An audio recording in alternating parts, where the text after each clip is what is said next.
Hi, everyone, and welcome to Behind the Numbers. This is the show where we dig a little bit deeper to understand what really matters most in business. I'm your host, Dave Bookbinder. I'm a senior director with Pine Hill Group. Today, we're going to be talking about how to maximize and realize the value in an M&A transactions. Whether you're private equity or a serial acquirer, even just an occasional acquirer, you're going to want to understand some of the concepts we're going to be talking about today. And I'd like to welcome my guest, Laura Queen, who is the founder and CEO of 29 Bison. Good morning, Laura. Good morning. Thanks for joining us. My pleasure. So tell our audience very briefly a little bit about you and 29 Bison. What do you guys do? Sure. We are a human capital advisory firm. We provide support in human capital related circumstances, things like due diligence, mergers and acquisitions integration, post-merger integration to the investment community primarily. Awesome. So let's dive into this thing, because when most people hear human capital integration consulting, there's probably a couple of eye rolls in the audience. What is this woo-woo stuff? Let's clarify that you are not, as you say, your grandmother's HR consulting practice. Can you talk a little bit about what that means? Sure. So we do work that is very transactionally HR related as it concerns things like due diligence, for example. We will look at all of the traditional aspects of human resources and the human resources environment and human resource related bits and pieces. But more importantly, what we do is look to create voice to the people in the organization that shares the wisdom about business operations, so that anyone, an investor or a serial acquirer or even a seller, as they're looking to create greater value in their organization, has actionable operations related data and information to go in and increase the value of their business, things they can physically do that relate to operations, policies, and procedures. It could be treatment of people, it could be technology, it could be just about anything. Yeah, and we're going to dive into that, but I want to start at a little bit of higher level, and based on wherever you're getting statistics, I've seen anywhere between 70 and 90% of M&A transactions fail to live up to their desired outcomes. Mm-hmm. And you can define desired outcomes in a number of different ways. So when you think about what you guys do, it's people integration is what I keep seeing as the major source of these failures. So when I think about people integration, I'm thinking more of kind of the institutional knowledge in people. Mm-hmm. What is the institutional knowledge, and how do you flesh that out? Yeah. So institutional knowledge will be different for different organizations, but it could be everything from the basic continuity of a business, the way in which policies and procedures, for example, are behaved, the outputs of those policies and procedures in the work environment, and whether there's consistency of application across the business. It could be things like treatment of individuals in the way compensation schema, for example, is managed across the organization, or even performance evaluation.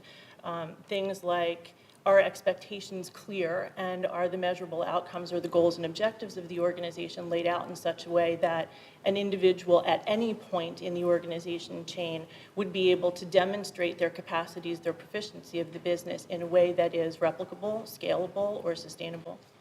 Yeah, so what's been your experience when you've been working with companies where that institutional knowledge was allowed to depart, shall we say? What's been the impact on that? Yeah, that's an interesting question. We've certainly seen circumstances where at the beginning of a transaction, key individuals were identified for retention, for example, and other individuals were let go.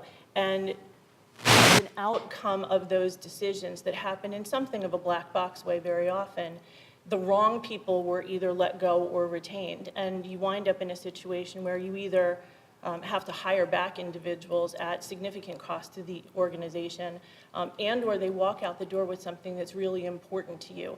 It could be intellectual property consideration. It could be a method of treatment around something in an organization. It could even be really significant client relationships that walk out the door, and along with them walk out your revenue or your sales pipeline or what have you. So who's making those decisions if you're not involved?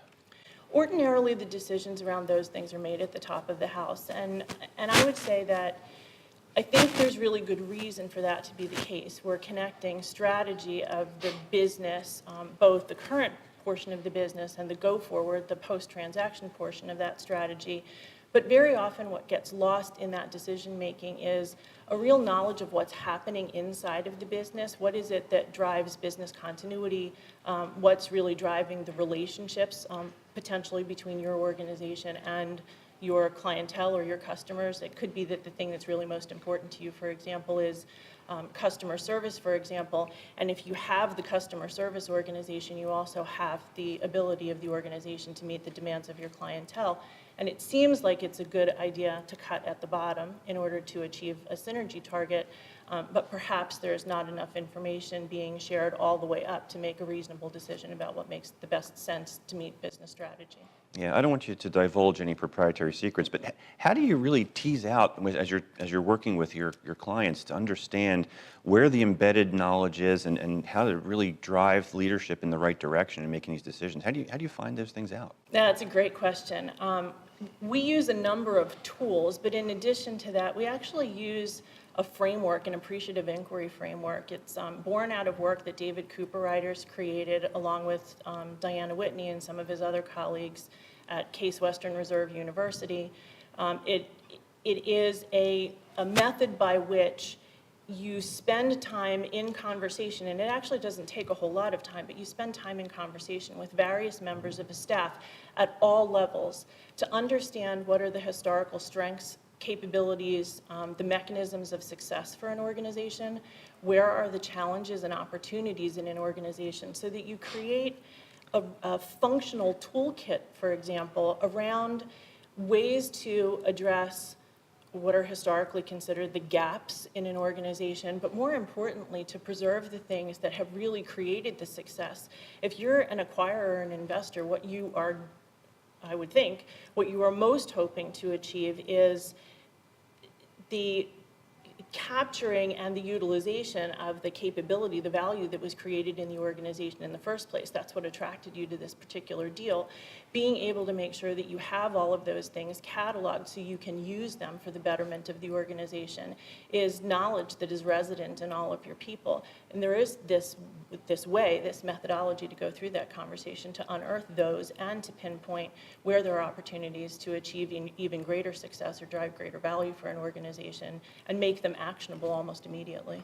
Laura, how can our audience get in contact with you if they want to reach out? Yeah, so if you are interested in reaching out to us, if you are an investor, if you are a seller or a serial acquirer, we would love to hear from you. You can reach us at info@29bison.com or reach out to us directly. Our phone number is 215-337-3111. Very good, thanks. So real quick, we've got probably about 2 or 3 minutes before we've got to go to a break here, but a lot's been written about culture and leadership. How do you evaluate culture and leadership, and why does it matter? Yeah, so two completely different questions. Why does it matter? So culture is really, my definition, it is the artifacts that create the environment within which we do our work. So it is everything intentional or unintentional around the way we behave, the way we operate our business, the how of our business. And it's captured in the way we treat each other, the way we address each other, our emails, the policies and procedures we have, our compensation strategies, the structures of the business and the environment that we live in, just to name a few. And they're assessed in a number of ways. There are great tools out there to take a look at how culture is enacted in organizations.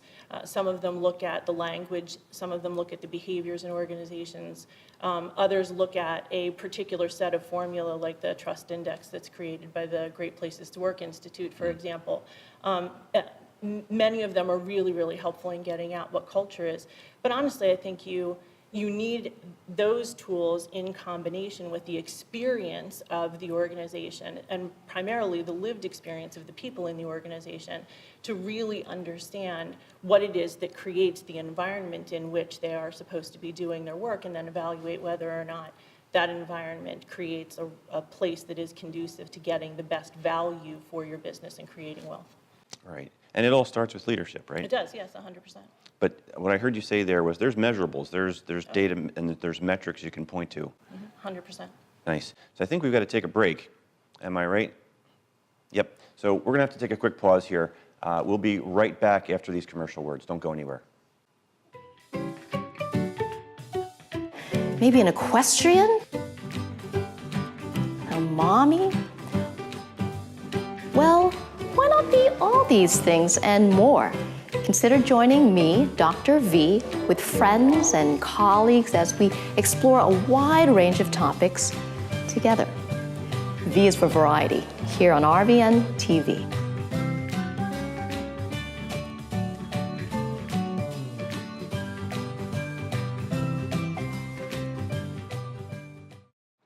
There you go, Richard. Oh! Is that too hard for you? No.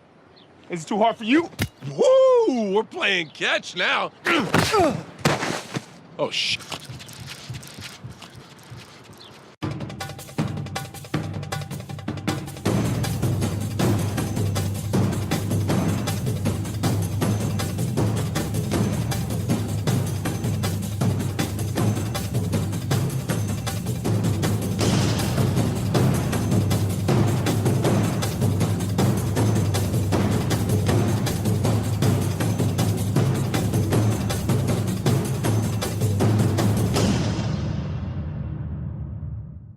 Why should you choose Rowan College at Gloucester County?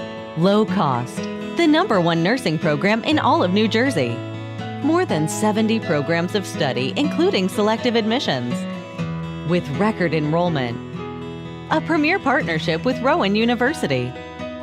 Transfer options with numerous universities. 4-year degree options on our campus. Rowan College at Gloucester County. Now you're thinking.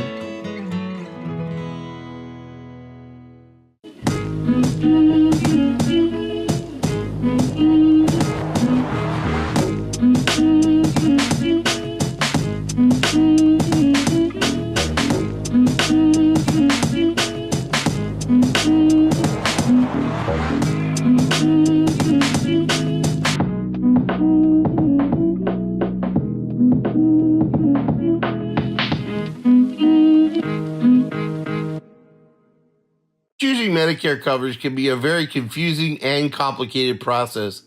Help is just a phone call away, 856-226-4800. As a licensed insurance agent, I'll assist you in making an informed and confident decision on a Medicare plan that meets your needs, lifestyle, and budget. Call me today for a free, no obligation Medicare benefits consultation, 856-226-4800. When did you see the sign? When I needed to create a better visitor experience. Improve our workflow. Attract new customers. That's when Fast Signs recommended Fleet Graphics. Yeah, now business is rolling in. Get started at fastsigns.com.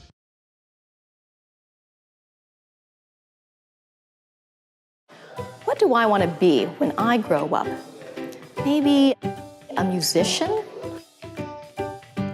A veterinarian? Maybe an equestrian? A mommy? Well, why not be all these things and more? Consider joining me, Dr. V, with friends and colleagues as we explore a wide range of topics together. V is for variety, here on RVN TV.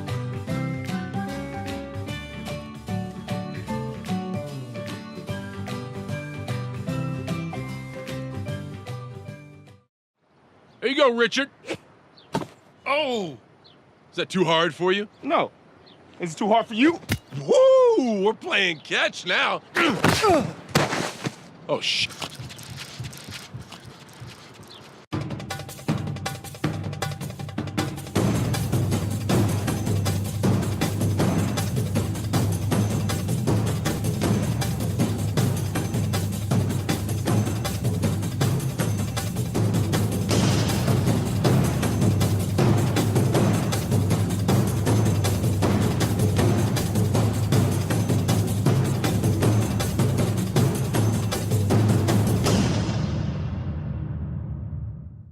Why should you choose Rowan College at Gloucester County?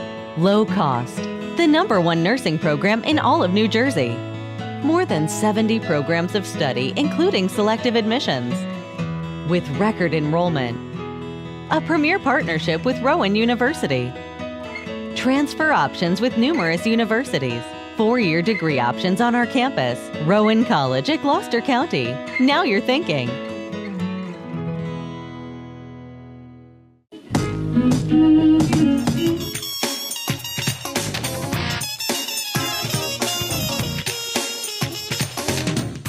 Hi, everyone. Welcome back to Behind the Numbers. I'm Dave Bookbinder of the Pine Hill Group. My guest is Laura Queen of 29 Bison. This is the part of the program that we call the bottom line, where my guest gets to offer some of their bottom line tips that our audience can use immediately, actionable. Laura, what's your bottom line tip for the audience? Bottom line for us is that an organization is only able to achieve their greatest value to the extent they're able to capture both the hearts and the wisdom of their people, your people. Okay, so I'm going to call you out on that. Sure. And we talked a little bit about me doing that, so hopefully this isn't going to be a big surprise, but that sounds woo-woo. Mm-hmm. So tell our audience why that isn't woo-woo. What's behind that? Right. So we talked a lot in the earlier segment about the idea around culture being important.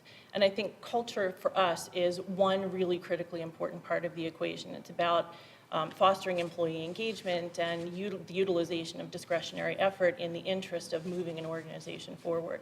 But there's another portion of this. There's the portion that really is about capturing the wisdom, the day-to-day operational knowledge and understanding of a business, the intellectual property, the know-how inside of an organization that lives in the minds as well as the hearts of people. And it's unlocking that so that you have something actionable you can begin to utilize in order to maintain and create continuity in your business, but also to begin to drive forward greater levels of performance, productivity, efficiency, what have you.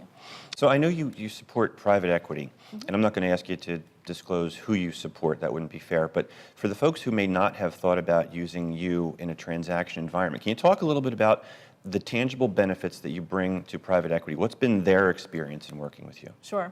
Couple of things. One is in a more traditional HR capacity, the work that we're doing is helping them to streamline the due diligence process, making sure that it is a wholly comprehensive due diligence process. Very often, the things that are looked at tend to be benefits and compensation specific, but there are all kinds of other things out there that can either be a risk or for a variety of reasons, or potentially opportunities for them to unearth as they move forward in the transaction. So we can do all of that work.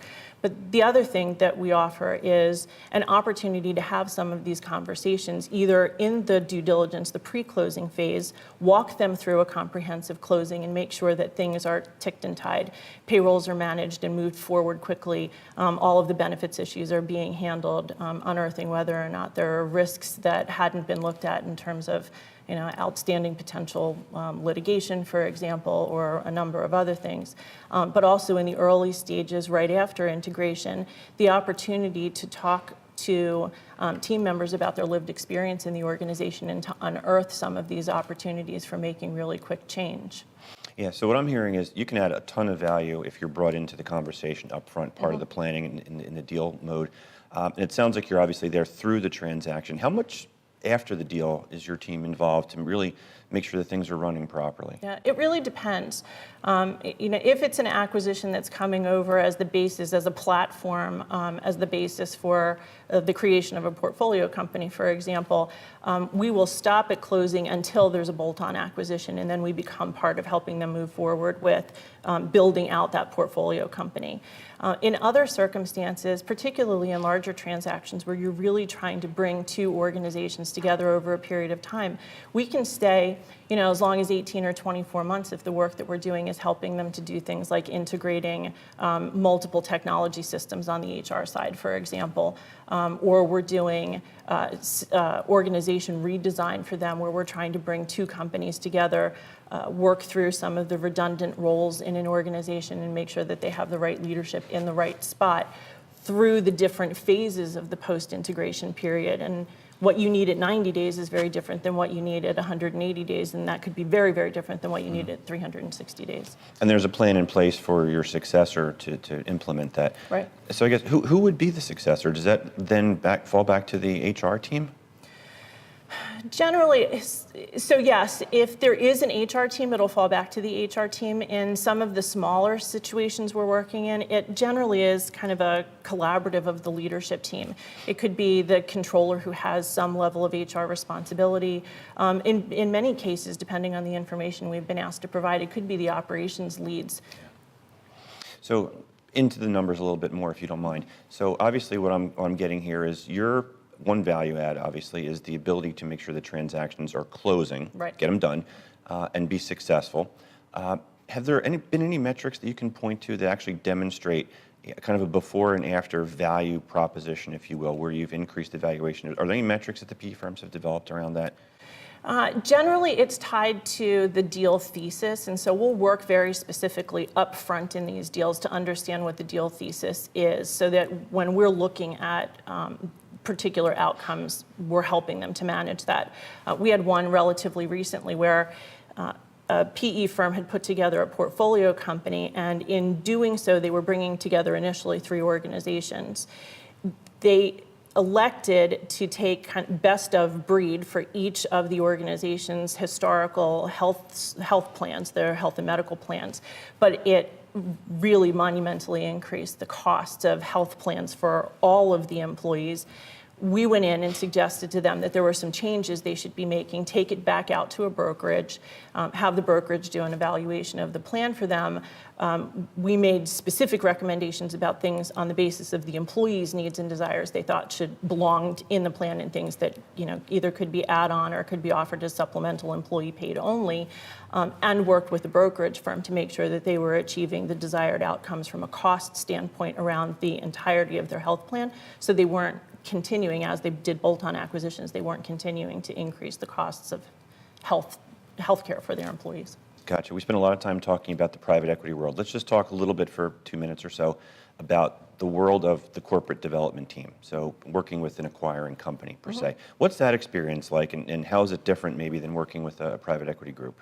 Yeah, so it feels very much like being part of an in-house PMO when you do that. And so we'll come in and just be a part of their project management team as it relates to integration. We'll work directly with their chief integration officer or with their PMO lead, and we either supplement the HR department if there is one in an organization, or we become de facto kind of the HR seat at the table to help them go through some of that transaction.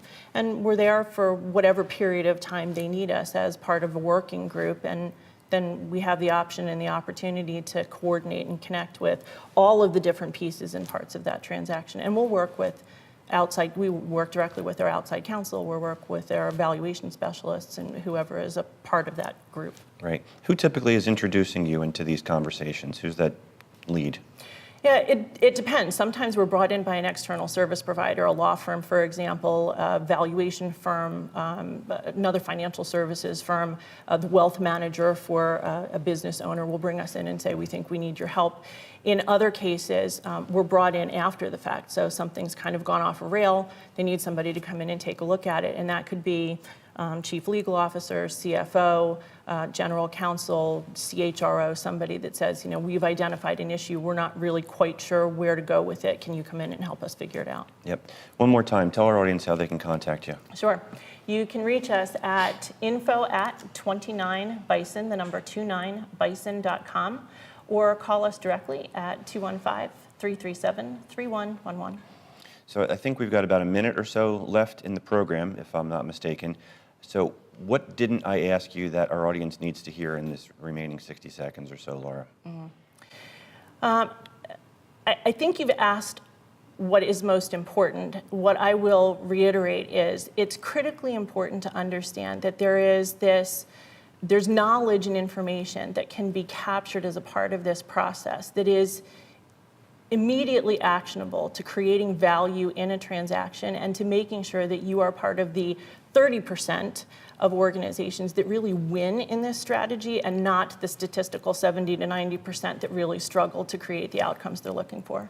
Yeah, so you guys can make a huge difference, and that's really important. So thank you so much for sharing your insights with us today. My name is Dave Bookbinder. I've been talking with Laura Queen, CEO of 29 Bison. We will see you next time on Behind the Numbers.